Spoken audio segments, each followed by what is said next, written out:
I'm Andy Temte, and welcome to the Saturday Morning Muse. Start your weekend with me by exploring topics that span leadership, business management, education, and other musings that are designed to support your journey of personal and professional continuous improvement. In today's Muse, I'm going to focus on the topic of meetings.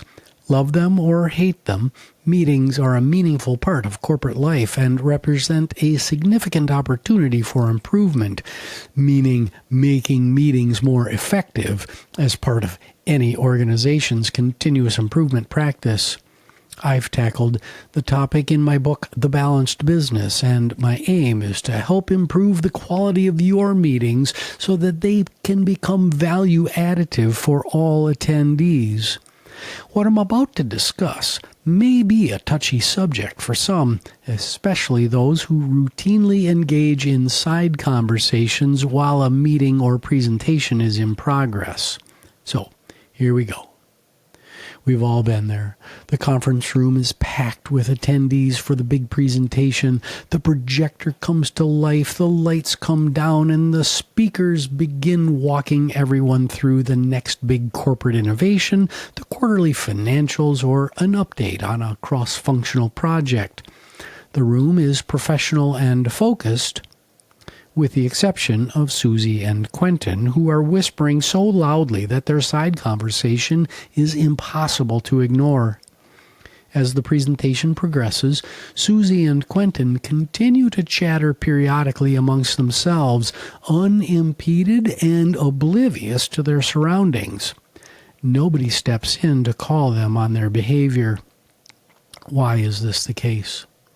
Well, humans naturally shy away from confrontation, so the speaker is unlikely to interrupt the meeting to call out Susie and Quentin for their behavior, really for fear of retribution, especially if Susie and Quentin are at or above their level in the organization, or if they report into a different functional area. Other participants in the room will also be reticent to ask Susie and Quentin to focus and stop their distracting behavior for precisely the same reason. They might give Susie and Quentin the standard church pew over-the-shoulder glance of disapproval as a feeble attempt to get them to stop, but this is typically the limit to any confrontation over the matter. Worse yet, Susie and Quentin are probably repeat offenders who are unaware of the negative effects of their behavior because they've been engaging in side conversations for years or decades with little or no repercussions. So, why is this issue important to improving the effectiveness of meetings and, as an extension, corporate culture? Why are side conversations so detrimental? First and foremost, disrespect. When participants in a meeting or presentation engage in side conversations, they're disrespecting the speaker, meeting organizers, and attendees. The speaker is likely already nervous, so seeing participants check out to engage in a side conversation serves to exacerbate feelings of self-doubt and inadequacy. Meeting organizers, hopefully, have put a good deal of thought into the meeting, crafting the agenda and the intended outcomes, securing speakers, and the like. The attendees have dedicated their time to attend. They expect to derive value from the meeting, and they understand that everyone's time is valuable. Individuals who engage in side conversations are signaling through their actions that they are more important than the content speakers, organizers, and attendees. Second is distraction. When you engage in a side conversation, your mind is now focused in the side conversation and is no longer retaining any information being provided by the speaker. Worse yet, everyone who notices the side conversation is also distracted and are no longer efficiently processing and retaining information. The speakers are also distracted and not functioning at peak performance. Close your eyes and think about the last time you were giving a presentation and folks in the back of the room were huddled together, whispering back and forth. How did you feel? You were likely thrown off your game and wondered things like, is my talk really that bad? Or, unbelievable, there they go again. Or, gosh, I probably shouldn't have worn this outfit today. Or, what's my hair doing? Or something like that.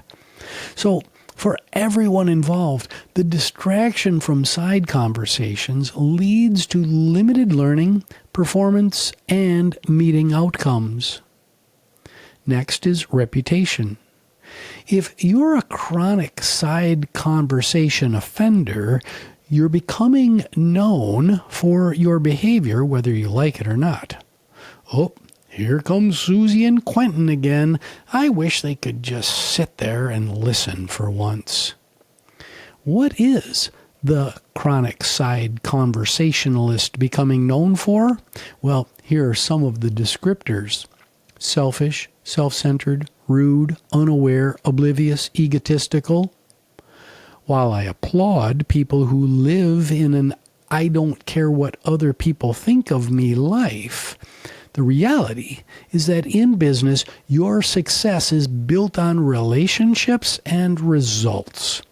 Your reputation matters in this context and can impact the relationships side of the success equation.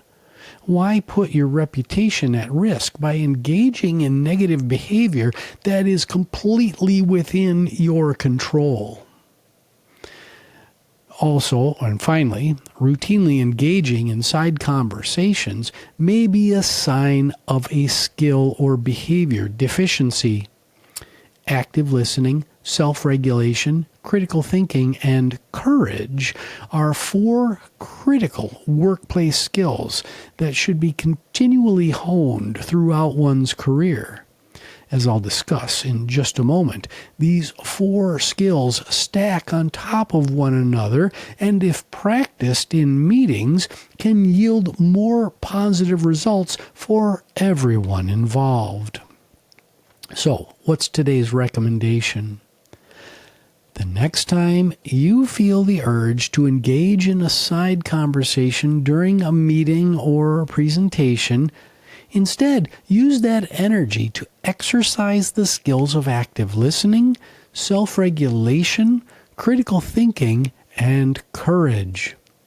Self-regulation is needed for active listening. Active listening is necessary to gather data and information to think critically about the issues at hand.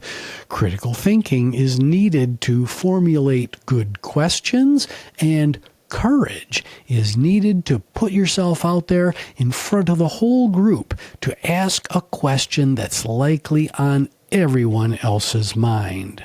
So, the bottom line today is this. If you are a chronic side conversationalist, stop. All right, everybody. Have a great rest of your weekend, and we'll see you next time.